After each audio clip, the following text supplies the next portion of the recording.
Hi, I'm Shriman, and this is my personal myth presentation. In kindergarten, we were given a piece of paper titled I am.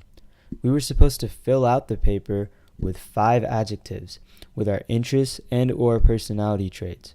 And I, for one, was confused. Look, I knew I loved hanging out with my friends and playing basketball and reading books, but I didn't know if they truly made me who I was. From that day forward, I began to search for what made me who I was and what made me unique. I would begin to find my first piece of my life's puzzle a couple days later when I was sitting in my sister's singing class waiting for my mom to pick us up. I was bored and did not want to be there. Yet, as soon as my sister's singing teacher started singing, something clicked. I was drawn to his voice and the way that he was able to make an abundant amount of riffs and do all sorts of crazy things with his voice. I was in awe and wanted to be able to replicate exactly what he was doing, and actually tried doing it even better than him. The second I got home, I begged my mom to sign me up for singing lessons, and that's what began the whole thing. I would go to class twice a day and practice every single day on my craft. After a couple years of this cycle, I realized I was not too bad at singing and was fortunate enough to give my first concert ever. With this, I was able to realize one of the things that made me who I am, singing. Now, I knew I had a long way to go to figure out the entirety of who I was, but this was quite a good start. Singing was also what changed the way that I worked and changed my work ethic and how I was doing in school. I was never really a hard worker and never wanted to put in a lot of work into something. I would basically half-ass my way through school and any activity that I picked up because I didn't really care and didn't want to put in a lot of effort into anything. But after seeing my progress in singing, mainly because of the amount of effort, practice, and the organized schedules I made for singing, I changed. Singing forced me to practice so much because I strived to continuously get better at my craft.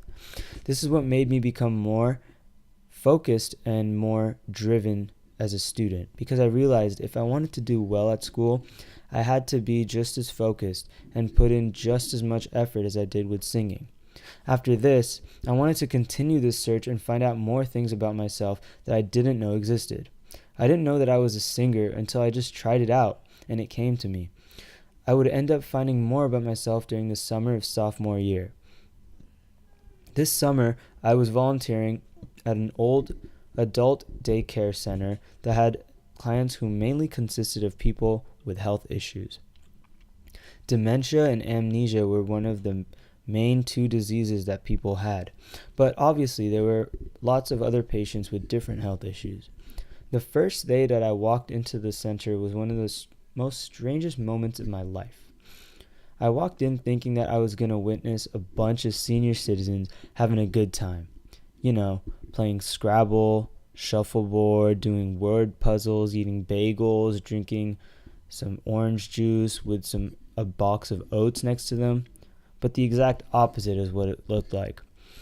I walked into the center with a big smile on my face, but as I looked around the room, all I saw was bored, tired individuals who didn't really want to be there. Nobody wanted to be there.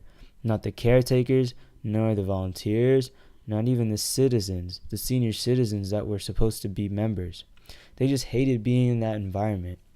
All of the seniors were working on a word puzzle while eating soggy cereal, just staring at the walls and lamps, having barely any communication with each other whatsoever.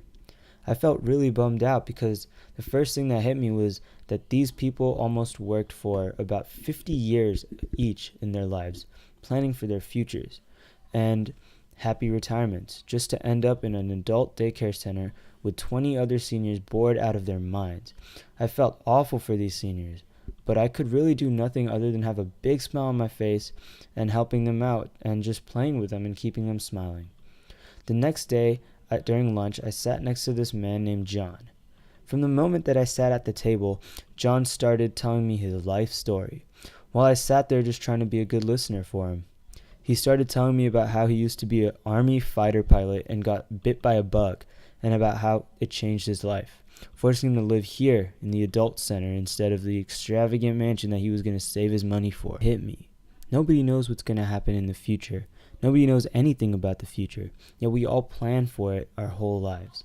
If you live your whole life in fear of the future, you'll miss out on what's truly important, and that's taking advantage of the present and the opportunities that lie right with you at this moment. John and the other citizens made me realize this and changed my whole outlook on life. Instead of thinking of what college we might get into or what our future plans are, I want to live my life to the fullest every single day and make sure that I am as happy as I can be.